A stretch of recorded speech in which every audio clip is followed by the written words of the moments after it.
मेरे क्लाइंट का मुझे फ़ोन आया अभी कि सर मेरे जीएसटी पोर्टल पर जो परचेस का टैक्स जिसको आईटीसी बोलते हैं, जिसको इनपुट टैक्स बोलते हैं, अगर मैंने मार्च के पहले यूज़ नहीं किया तो क्या वो लैप्स हो सकता है क्या? तो मैं बोला यार डाउट तो ये हर किसी को भी आ सकता है।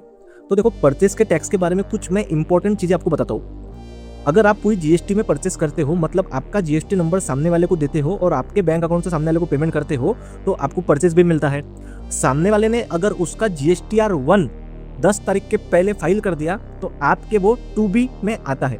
अब वो परचेस का टैक्स आपके 2B में आने के बाद में आपको 3B ये रिटर्न भरना पड़ता है हर मंथ या हर क्वार्टर 20 तारीख के पहले। आप जब 3B भरते हो तब 2B में आया हुआ परचेस का टैक्स को आप क्लेम करते हो।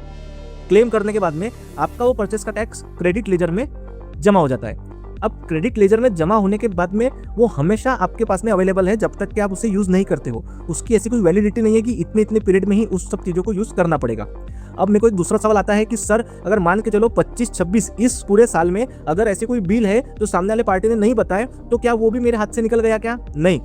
25-26 के सारे बिल अगर किसी के भी छूट गए होंगे कोई बिल, तो आप अगले साल के नवंबर महीने तक के वो बिल को अगर दिखा दिया तो वो आप क्लेम कर सकते हो। तो इनपुट टैक्स क्रेडिट ये बहुत इंपॉर्टेंट रोल प्ले करता है। अगर इसमें गलती हो गई तो आपका जीएसटी चलन बहुत ज़्यादा या बहुत कम आ सकता है। तो इनपुट टैक्स क्रेडिट को प्रॉपरली समझे और उसी के बाद में जीएसटी रिटर्न फाइल करें। Thank you.